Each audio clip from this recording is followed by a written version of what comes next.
আসসালামু আলাইকুম। Real village cooking চ্যানেলে সবাইকে ওয়েলকাম জানাচ্ছি। আজকে আমি নোনা ইলিশ পোস্ত বানিয়ে দেখাবো। আপনারা তো সব রকমের রান্না খেয়েছেন, একবার এইভাবে রান্না করে দেখুন। আমি সবসময় ব্রেকফাস্টের রেসিপি দিয়ে থাকি। আজকে আমি নোনা ইলিশের রান্না দেখাবো। আমি এখানে নোনা ইলিশ নিয়ে নিয়েছি। এখানে দিয়ে দিচ্ছি কড়াইয়ের মধ্যে তেল, সর্ষের তেল দিয়ে দিচ্ছি। সর্ষের তেলটা যখন ভালোভাবে গরম হয়ে আসবে, আর আমি এর মধ্যে দিয়ে দেবো নোনা ইলিশ। নোনা ইলিশগুলো হালকা নাড়াচাড়া করে ভেজে নিতে হবে।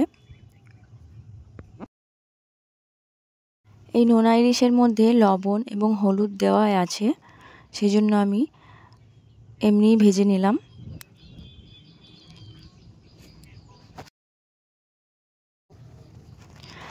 আপনারা যারা আমার এই রেসিপি দেখছেন তারা অবশ্যই সাবস্ক্রাইব করে পাশে থাকবেন। ভাজা হয়ে গেছে, আমি একে একে করে এবার তুলে নেব।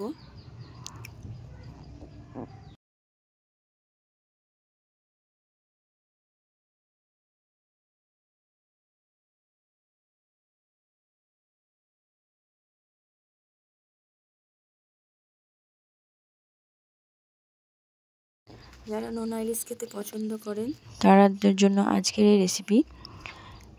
আবার ওই তেলের মধ্যেই আমি রান্নাটা করে নেব।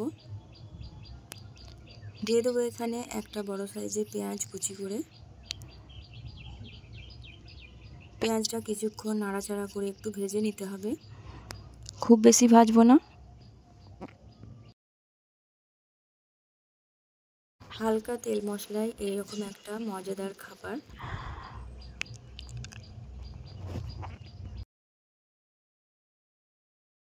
এই রান্নায় কিন্তু খুব বেশি মশলা লাগে না, সামান্য মশলাতেই এই রান্না হয়ে যায়। আমি হালকা নাড়াচাড়া করে নিয়েছি, এবার আমি কিছু মশলা অ্যাড করব।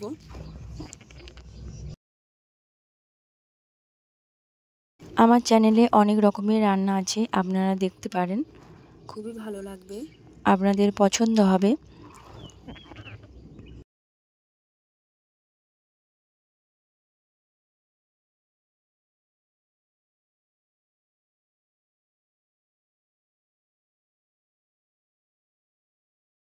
এবারে তেলের মধ্যে দিয়ে দিচ্ছি 1 টেবিল চামচের লাল লঙ্কা গুঁড়ো, দিয়ে দিচ্ছি হলুদের গুঁড়ো 1 টেবিল চামচ।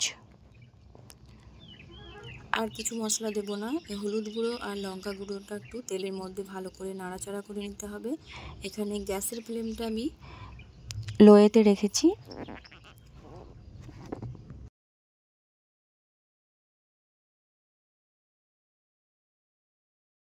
দিয়ে দিচ্ছি হাফ বাটি পরিমাণে জল দিয়ে জলটা যখন একটু গরম হয়ে আসবে, ভালোভাবে ফুটে যাবে, এভাবে একটু নাড়াচাড়া করে নিচ্ছি।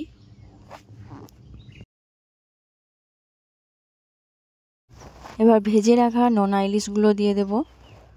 নোনা ইলিশগুলো দিয়ে 2 থেকে 3 মিনিট আমি একটু রান্না করে নেব।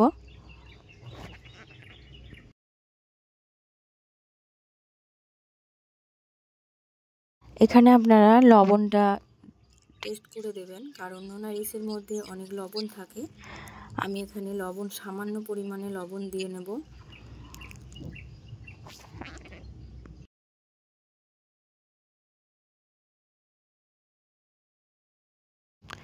এই দেখুন, সামান্য পরিমাণে লবণ দিয়ে দিচ্ছি।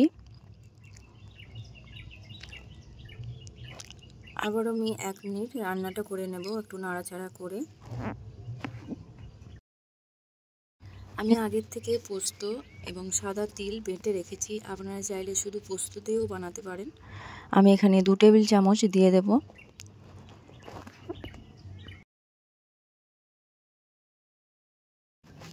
দু টেবিল চামচ আমি দিয়ে দিচ্ছি। বেশি দেওয়া যাবে না, বেশি দিলে বেশি চাপ হয়ে যাবে, সেক্ষেত্রে খেতে অতটা ভালো লাগবে না। ইলিশ মাছের মধ্যে যে একটা আলাদা স্বাদ, সেটা আসবে না। এইভাবে নাড়াচাড়া করে ভালোভাবে মিশিয়ে নিতে হবে।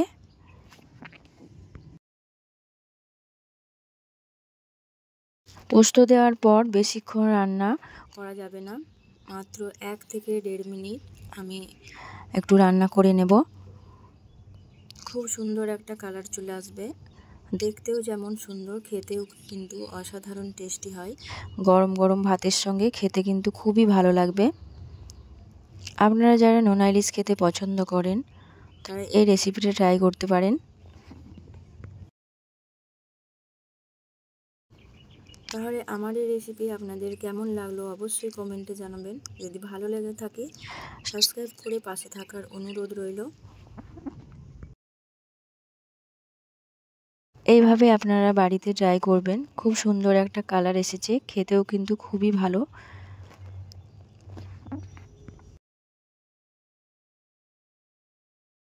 আমি আপনাদেরকে একটু ভালোভাবে দেখিয়ে দিচ্ছি।